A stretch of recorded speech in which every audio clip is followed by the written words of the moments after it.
സമയം രാവിലെ 6 മണി. Hi hello നമസ്കാരം. പുതിയൊരു വ്ളോഗിലേക്ക് എല്ലാവർക്കും സ്വാഗതം. എല്ലാവർക്കും സുഖമാണോ? എല്ലാവരും സുഖമായിട്ട് സന്തോഷമൊക്കെ ഇരിക്കുന്നു വിചാരിക്കുന്നു. നമ്മളിവിടെ അടിപൊളിയായിട്ട് ഇരിക്കുന്നു കേട്ടോ. നമ്മളിതേ ഇന്നൊരു യാത്ര പുറപ്പെട്ടിരിക്കുകയാണ്. രാവിലെ 6 മണിയായപ്പോൾ വീട്ടിൽ നിന്ന് ഇറങ്ങി. രാവിലെ തന്നെ നല്ല ബ്ലോക്കായിരുന്നു. അപ്പോൾ ഞങ്ങൾ കുറച്ച് നേരം ബ്ലോക്കിൽ പെട്ടു. എനിക്ക് നല്ല ഉറക്കക്ഷീണം മുഖത്തുണ്ടല്ലേ. ഞാൻ രാത്രി ഉറങ്ങിയിട്ടൊന്നുമില്ല. 1 മണി 1:30 ആയപ്പോഴാണ് ഒന്ന് കിടന്നത്. എനിക്ക് കുറച്ച് എഡിറ്റ് ചെയ്യാനൊക്കെ ഉണ്ടായിരുന്നു.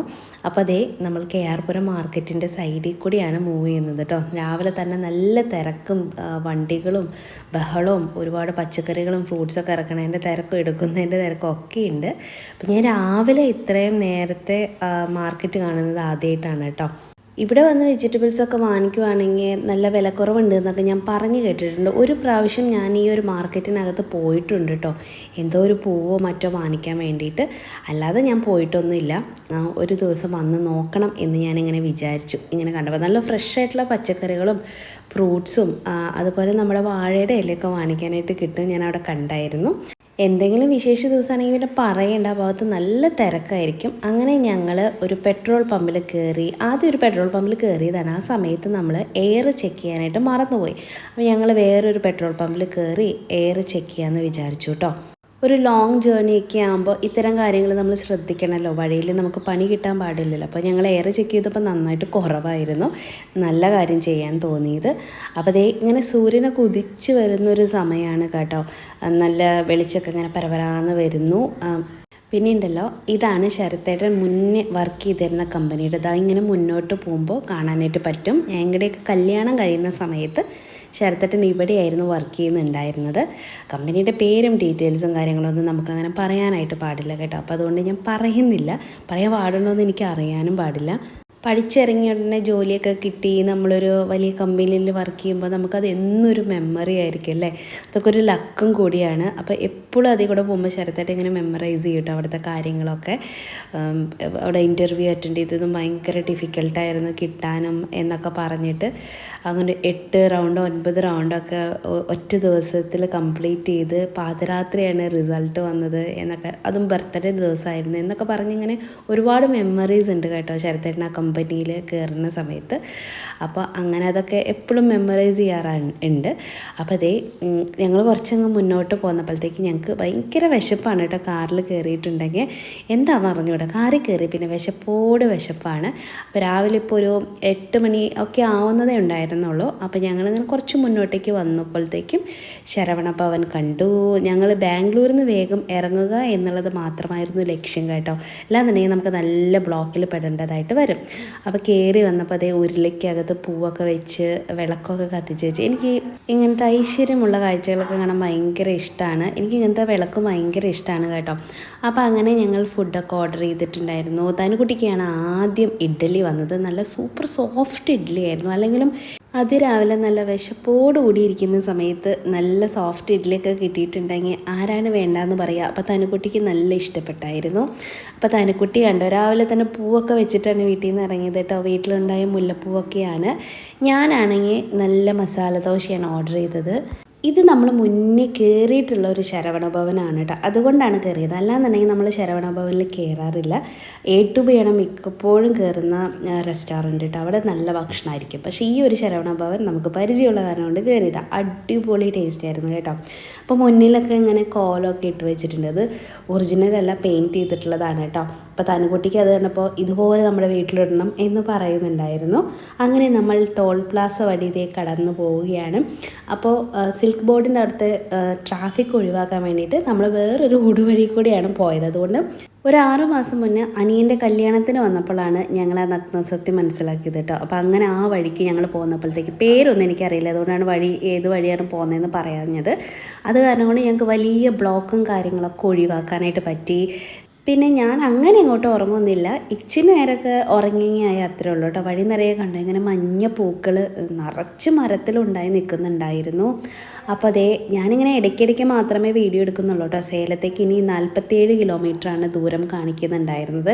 സേലം കഴിഞ്ഞാൽ തന്നെ നമുക്ക് പകുതി യാത്ര കഴിഞ്ഞു എന്ന് വേണമെങ്കിൽ പറയാം.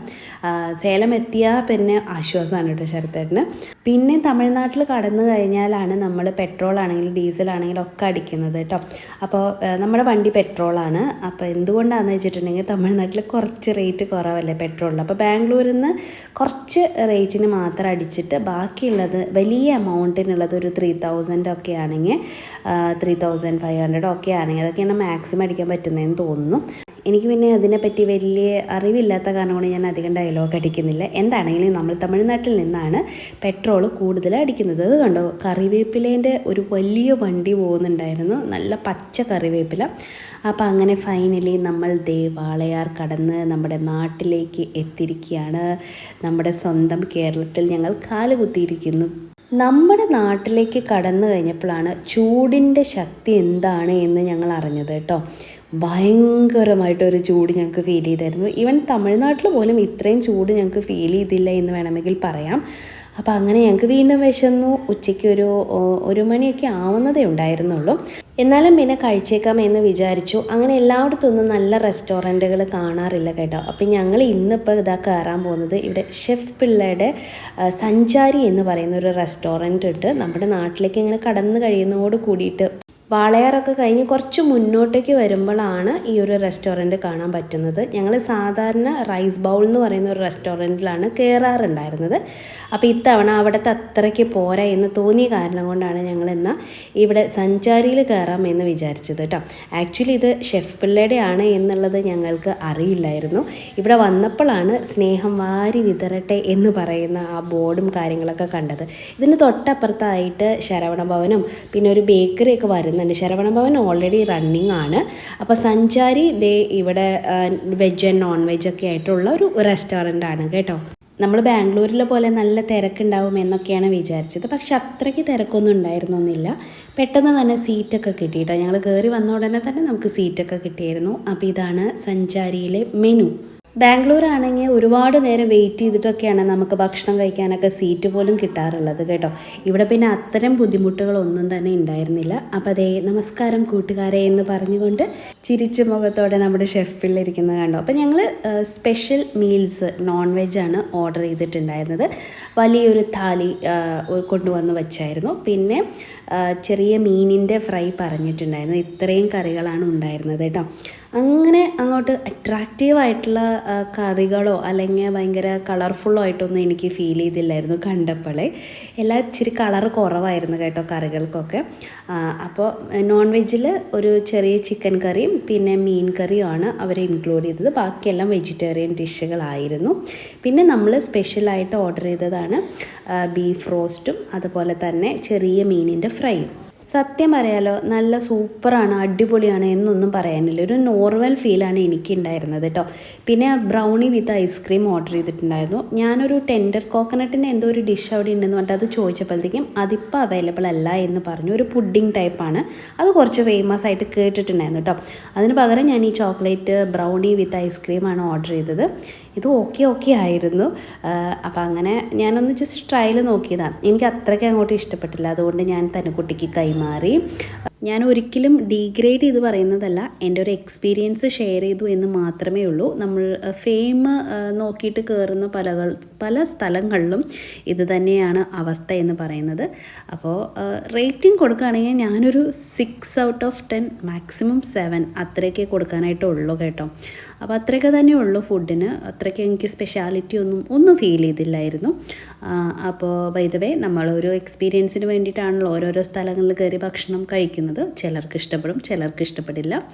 അപ്പോൾ അങ്ങനെ ഇതാണ് നമുക്ക് ബിൽ എമൗണ്ട് വന്നത്. Bill amount is okay only. Anyway ബാംഗ്ലൂരിൽ ഇവരെ റെസ്റ്റോറൻറ്റിൻ്റെ അത്രയും കത്തി ഇവിടെ വന്നിട്ടില്ല എന്നാണ് എനിക്ക് ഫീൽ ചെയ്യുന്നത് കേട്ടോ. അപ്പോൾ എനിവേ നമ്മൾ വീണ്ടും യാത്ര തുടരുന്നു. ചെറുതായിട്ട് ചൂടിനൊക്കെ ഒരു മാറ്റം ഫീൽ ചെയ്തായിരുന്നു കേട്ടോ. ചെറിയ മഴക്കാറുണ്ട്, എന്നാൽ ഭയങ്കര ഒരു പുഴുക്കായിരുന്നു ഞങ്ങൾക്ക് കേരളത്തിലേക്ക് കടന്നപ്പോൾ ഫീൽ ചെയ്തത്. ഭയങ്കര ഒരു ഡിഫറൻസ് ഫീൽ ചെയ്യുന്നത്. ഈവൻ തമിഴ്നാട്ടിൽ പോലും ഇത്രയും ചൂട് നമുക്ക് ഫീൽ ചെയ്തില്ല എന്ന് വേണമെങ്കിൽ പറയാം. ഒരുപാട് മാറ്റമാണ് കേരളത്തിലേക്ക് ഇങ്ങനെ വരുമ്പോൾ. നമ്മൾ വല്ലപ്പോഴും വരുമ്പോൾ നമുക്കത് നന്നായിട്ട് മനസ്സിലാവും കേട്ടോ. എനിക്ക് സത്യം പറഞ്ഞാൽ ഈ ഒരു ചുരത്തിൻ്റെ ഉള്ളിൽ കൂടെ ഇങ്ങനെ കയറി ഇറങ്ങുമ്പോഴാണ് നാട്ടിലെത്തി എന്നുള്ളൊരു ഫീല് എപ്പോഴും തോന്നുന്നത്. ഇതൊന്ന് കയറി ഇറങ്ങി കഴിഞ്ഞാൽ എനിക്ക് തോന്നും ഞാൻ എൻ്റെ നാട്ടിലെത്തി. അതുവരെയ്ക്ക് എനിക്ക് അങ്ങനെ ഒരു ഫീല് തോന്നത്തേ ഇല്ല കേട്ടോ. അപ്പോൾ അതുകൊണ്ട് എനിക്ക് എപ്പോഴും ഈ ഒരു ചുരം സ്പെഷ്യലാണ്. ഇത് കഴിഞ്ഞ് പോകുമ്പോൾ അങ്ങനെ തന്നെയാണ്. തിരിച്ച് ഇത് ഇറങ്ങി പോകുമ്പോൾ ഞാൻ നാട് വിട്ടു എന്നുള്ള തോന്നൽ എനിക്ക് വരും കേട്ടോ. അങ്ങനെയൊക്കെയാണ് കേട്ടോ. അപ്പോൾ അങ്ങനെ നമ്മൾ കുതിരാൻ ചുരത്തിൻ്റെ ഉള്ളിൽ കൂടെ ഇതേ കയറി ഇറങ്ങിയിട്ടുണ്ട്. ഇനിയിപ്പോൾ ഇവിടുന്ന് കുറച്ചേ ഉള്ളൂ കേട്ടോ എൻ്റെ വീട്ടിലേക്ക്. ഒരുപാടൊന്നുമില്ല. എൻ്റെ വീട് തൃശ്ശൂർ ടൗണിൽ തന്നെയാണ്. തൃശ്ശൂർ ടൗണിൽ നിന്ന് 1-2 കിലോമീറ്റർ കഴിഞ്ഞാൽ എൻ്റെ വീടാണ് കേട്ടോ. അത്ര അടുത്താണ് നമ്മൾ താമസിക്കുന്നത് കേട്ടോ. അപ്പോൾ തനുകുട്ടിക്ക് ഈ പച്ചപ്പും ഹരിതാപയൊക്കെ കണ്ടപ്പോഴത്തേക്കും ഭയങ്കര സന്തോഷമായിരുന്നു. ഇവിടെ മുഴുവൻ ഗ്രീനറി ആണല്ലോ എന്നൊക്കെ പറയുന്നുണ്ടായിരുന്നു. അങ്ങനെ ഞങ്ങൾ വേഗം തന്നെ വീട്ടിലേക്ക് എത്തി. അപ്പോൾ എത്തിയ ടൈമൊന്നും നമ്മൾ വിളിച്ചു പറഞ്ഞിട്ടൊന്നും ഇല്ലായിരുന്നു കേട്ടോ. അവിടെ എല്ലാവരും കിടക്കലൊക്കെ ആയിരുന്നു. ഞങ്ങൾ നേരെ കയറി വീടിനകത്തേക്ക് ചെന്നപ്പോഴാണ് അമ്മ ഞെട്ടി എണീക്കുന്നത്. അയ്യോ നിങ്ങൾ എത്തിയോ എന്ന് ചോദിച്ചുകൊണ്ട്. പിക്കുമോൻ ഈ സമയത്ത് റൂമിലായിരുന്നു കേട്ടോ. ഞാൻ വന്നത് എൻ്റെ സൗണ്ട് കേട്ടപ്പോൾ അവൻ അറിഞ്ഞത് തന്നെ.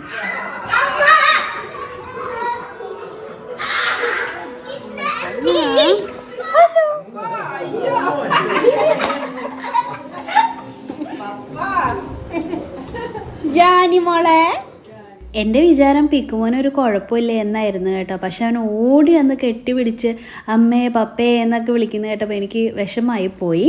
അപ്പോൾ ഇവിടെ ഇതേ ജാനിമോളുണ്ട്. തനുക്കുട്ടിയും ജാനിമോളും പെട്ടെന്ന് കണ്ടപ്പോഴത്തേക്ക് എന്തേ എന്ന് ചോദിച്ചോട്ട് നിൽപ്പായിരുന്നു കേട്ടോ. ആദ്യത്തെ 5-10 മിനിറ്റ് ഭയങ്കര നാണാണ് തമ്മിൽ നോക്കാനും കാണാനൊക്കെ. അത് കഴിഞ്ഞാൽ പിന്നെ പശ തേച്ച് വെച്ച പോലെയാണ് രണ്ടുപേരും ഒട്ടി പിടിച്ചേ നടക്കുകയുള്ളൂ, ഇരിക്കുകയുള്ളൂ, കിടക്കുകയുള്ളൂ, ഭക്ഷണം കഴിക്കുകയുള്ളൂ, എല്ലാം ഒന്നിച്ചായിരിക്കും കേട്ടോ. ഇത്ര അവിടെ നിന്ന് വരണ വരെ പറഞ്ഞത് ഞാൻ ബാക്കിൽ ഒളിച്ചിരിക്കാം, ആ വന്നിട്ടില്ലാന്ന് പറയും. ഇവിടെ എത്തിയപ്പോ ഒക്കെ മാറി. ഇവിടെ എത്തിയപ്പോ ദാദാന്ന് പറഞ്ഞിട്ട് ഓടിയിട്ടാ വന്നത്. അവിടെ വരെ പറഞ്ഞതാട്ടാ ഞാൻ ബാക്കിലിരിക്കാം, അമ്മാനെ പറ്റിക്ക എന്നൊക്കെ. പക്ഷെ ഇവിടെ എത്തിയപ്പോ വണ്ടി എറിഞ്ഞ് ചാടി ഓടി. തനുക്കുട്ടിക്കും 10 ദിവസമായിട്ട് എല്ലാവരും കാണാണ്ട് ഭയങ്കര വിഷമായിരുന്നു, പ്രത്യേകിച്ച് പിക്കുവിന്. അതൊക്കെ ഇവിടെ വന്ന് കുറച്ച് നേരം തമ്മിൽ കണ്ടപ്പോഴത്തേക്ക് അതങ്ങ് മാറി കേട്ടോ. പിന്നെ ഭയങ്കര ഹാപ്പി ആയിരുന്നു. ഞാൻ പറഞ്ഞില്ലേ ആദ്യത്തെ ഒരു 10 മിനിറ്റ് നാണമൊക്കെ ഉള്ളൂ എന്നുള്ളത്. അത് കഴിഞ്ഞപ്പോൾ അതേ രണ്ടുപേരും അവരുടെ പരിപാടിയിലേക്ക് കടന്നു. മെയിനായിട്ട് ഇതാണ് ഈ കളി തന്നെ. രണ്ടുപേരും ഭയങ്കര കൂട്ടാണ് കേട്ടോ. അപ്പോൾ ചോറും കറിയും ഒക്കെ വെച്ച് എൻ്റെ ചെറുപ്പത്തിൽ എങ്ങനെയാണോ അതിൻ്റെ ഡിറ്റോ ആണ് തനുക്കുട്ടി. ഞാനും ചെറുപ്പത്തിൽ എങ്ങനെയായിരുന്നു ഇങ്ങനെ ചോറും കൂട്ടാനൊക്കെ വെച്ച് കളിക്കലൊക്കെ ആയിരുന്നു എൻ്റെ ഏറ്റവും ഇഷ്ടപ്പെട്ട വിനോദം എന്ന് പറയുന്നത്. എനിക്ക് വീട്ടിൽ നിന്ന് പുറത്ത് പോയി കളിക്കുന്നതൊന്നും ഇഷ്ടമില്ലായിരുന്നു കേട്ടോ. വീടിൻ്റെ ഏതെങ്കിലും ഒരു മൂലയ്ക്ക് ഇരുന്ന് ഞാനിങ്ങനെ കളിച്ചോളും.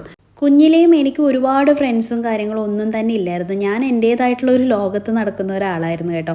തന്നെ കളിക്കും, തന്നെ സന്തോഷിക്കും, എല്ലാം അങ്ങനെ തന്നെയായിരുന്നു ചെറുപ്പം തൊട്ട് അങ്ങനെ തന്നെ. പിന്നെ എന്നാലും എനിക്ക് ഒരു കൂട്ടുകാരിയൊക്കെ ഉണ്ടായിരുന്നു വീടിനടുത്ത്, എൻ്റെ കസിൻ തന്നെയായിരുന്നു.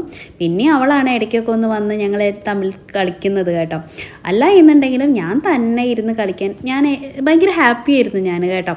അപ്പോൾ അങ്ങനെ ദേ ജാനിമോളും തനുക്കുട്ടിയും കളിച്ചുകൊണ്ടിരിക്കുന്നു. ഞാൻ അമ്മ എവിടെയെന്ന് നോക്കാൻ വേണ്ടിയിട്ട് വന്നപ്പോൾ അമ്മ ദാ ബാക്കിൽ ഇരുന്ന് ചക്ക നന്നാക്കുന്നത്. ഇത് തനുക്കുട്ടിക്ക് വേണ്ടിയിട്ട് മാറ്റി വെച്ച ചക്കയാണ്. ചക്കയുടെയൊക്കെ കഴിഞ്ഞു വീട്ടിൽ, ഒരുവിധമൊക്കെ തീർന്നായിരുന്നു. ഇത് ഇന്നലെ മറ്റോ ചേട്ടനെ കൊണ്ട് ഇടിയിപ്പിച്ചതാണ്. ലാസ്റ്റ് തനുക്കുട്ടിക്ക് വേണ്ടി ഒരെണ്ണം നിർത്തി വെച്ചതാണ് കേട്ടോ. ഇടയ്ക്ക് മഴയൊക്കെ പെയ്തപ്പോൾ ചക്കയൊക്കെ ഇടിഞ്ഞ് വീഴുമായിരുന്നു എന്നാണ് അമ്മ പറയുന്നത്. തനുക്കുട്ടിക്ക് ഇങ്ങനെ നാടൻ ഐറ്റംസിനോട് ഭയങ്കര ഇഷ്ടമാണ് കേട്ടോ. അപ്പോൾ അത് അറിയാവുന്ന കാരണം കൊണ്ട് അമ്മ അവൾക്ക് കാത്തു വെച്ച് ഒരു ചക്ക എടുത്തു വെച്ചത് കേട്ടോ. ചക്കയും മാങ്ങയും മീനും ഒക്കെ കണ്ടാൽ പിന്നെ പറയേ വേണ്ട, അവൾക്ക് അത് അവിടെ ഫ്ലാറ്റായിട്ട് അവൾ അവിടെ അങ്ങ് വീഴും. ഞാനിങ്ങനെ തിരിച്ച് വരുമ്പോഴത്തേക്കും ഇവരിപ്പോഴും സ്റ്റിൽ കളി തന്നെയാണ് കേട്ടോ. അപ്പോൾ ഞാൻ വന്ന് പറയാൻ വന്നതാണ് തനുക്കുട്ടിയോട്, അവിടെ ചക്ക ഇരിപ്പുണ്ട്, വേണമെങ്കിൽ പോയി കഴിച്ചോ എന്നുള്ളത് കേട്ടോ. അത് പറയേണ്ട താമസം ഉണ്ടായിരുന്നുള്ളൂ. ഓടിപ്പോയി ചക്കയൊക്കെ എടുത്ത് കഴിക്കുന്നുണ്ടായിരുന്നു. അപ്പോൾ അങ്ങനെ രാത്രിയായപ്പോൾ ഇവരെല്ലാവരും കൂടി അച്ഛൻ വാങ്ങിച്ച പടക്കം വിഷുവിനൊക്കെ വാങ്ങിച്ചത് തനുകുട്ടി വരാൻ വേണ്ടി കുറച്ച് എടുത്ത് വെച്ചതാണ് കേട്ടോ. അപ്പോൾ അതും കൂടി പൊട്ടിച്ച് അവസാനിപ്പിക്കാനായിട്ടുണ്ടായിരുന്നു. നാളെ ഞങ്ങൾ ശരത്തേൻ്റെ വീട്ടിലേക്ക് പോവും. ഇന്ന് ഒരു ദിവസം മാത്രമേ ഇവിടെയുള്ളൂ. പിന്നെ കുറച്ച് ദിവസം കഴിഞ്ഞിട്ടായിരിക്കും തിരിച്ച് തൃശ്ശൂരിലോട്ട് വരുന്നത്. അപ്പോൾ ഇനി ശരത്തേൻ്റെ വീട്ടിൽ പോയിട്ടുള്ള വിശേഷങ്ങളും കാര്യങ്ങളൊക്കെ ഞാൻ നിങ്ങളെ കാണിച്ചു തരാം. ശരത്തേൻ്റെ വീടും അച്ഛനെയും അമ്മയൊക്കെ കാണിച്ചു തരാം കേട്ടോ. അടുത്ത വ്ളോഗ്സിലൊക്കെ അവരൊക്കെ ഉണ്ടായിരിക്കും.